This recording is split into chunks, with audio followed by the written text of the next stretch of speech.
Hello and welcome to our channel. Today we want to speak on the topic of affordability in today's housing market. Now, our philosophy as realtors is to build long-term, trusted relationships with our clients. We do this through giving honest and informed advice throughout the whole process. Now, sometimes this advice moves the sale forward and sometimes it hinders the sale. But that's really not the important thing. The importance is that we are giving honest advice to our clients that they can trust. This builds long-term relationships, and the sale really is secondary to that, because once that's established, sales will happen, things will work. Now, the reason I bring this up is because the subject we're going to cover today is certainly not a subject that's going to help move sales forward, but it's honest information and it's an honest look at today's real estate market that will help inform buyers. But first, it's time for me to say, roll that intro.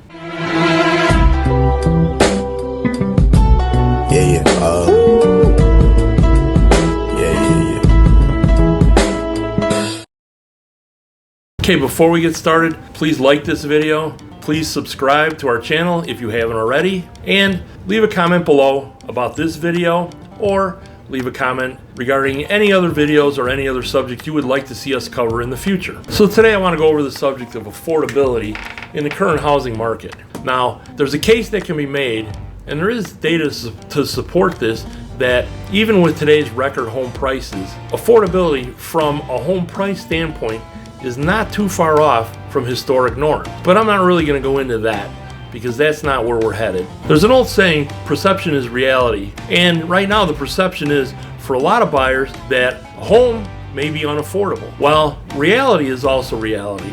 And for a lot of buyers, a home affordability is becoming a big issue, especially for first-time home buyers. Now, home prices, the actual price, does have an effect on affordability, but there's no real evidence that we're going to see any drop in home prices in the near future.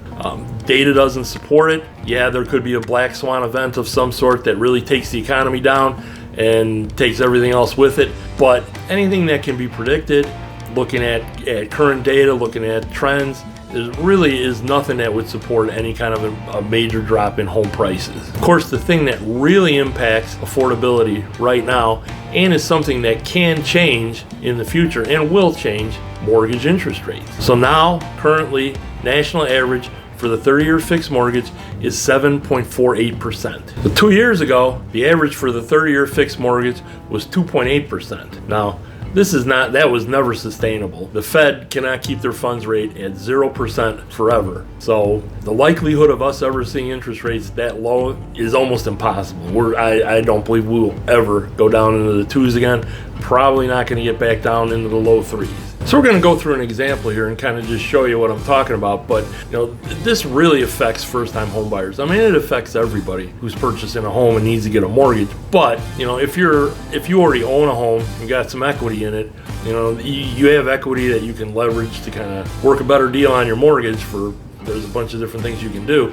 But if you're a first-time home buyer, you don't have that advantage. So this really impacts first-time home buyer in a more significant way. So if we go back 2 years, 2.8%, 30-year fixed, if your purchase price is $400,000, your mortgage, not including taxes and all that, but your principal and interest on your mortgage is going to be a little bit over $1,600 a month. So now, that same home, $400,000 at 7.48%, your mortgage is over $2,600 a month. So your payment has increased $1,000 a month for the exact same house. So this lowers your purchasing power as compared to 2 years ago by roughly 48%, and that is significant. So given that, you're either purchasing a lesser home than you would like, so that you can keep your mortgage around $1,600 a month, or you're making other pretty tough decisions in your financial life so that you can afford $2,600 a month for the house that you want. So like I said, this really impacts first-time homebuyers the most, but it does impact everybody, of course. And you still, even if you can refi at some point, you still have to be able to make the mortgage payments now until that time comes. I mean, mortgage rates will come down eventually. We don't know exactly when.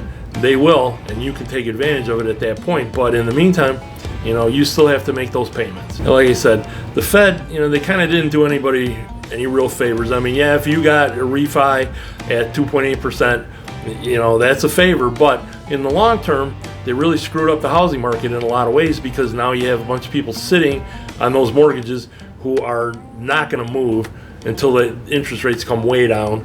And, you know, some of these people will probably die in those homes with that 2.8% mortgage. And, you know, that has the effect of jacking up home prices because inventory is low and blah, blah. We've gone through that so many times already. But, you know, things are going to have to normalize at some point. Interest rates will come down. Once interest rates start coming down, that's the thing that's going to bring down affordability, because like I said, home prices, it's not likely that home prices are going to go down, and probably going to continue, almost assuredly, are going to continue to go up. Once we hit spring, they're going to be back on the rise again. So, you know, you have to decide if you're looking to buy now, you know, do you want to take the chance, you know, wait until mortgage rates come down, but then home prices at that point, depending on how long you wait, you're going to probably be paying more for the same house in the price, you know. So and there's a lot of theories about that, and we'll get into that later too. But for right now, you know, that's the affordability issue we have. And like I said, we give you the good, bad, or the ugly, and this is fairly ugly. So until next time, we'll see ya.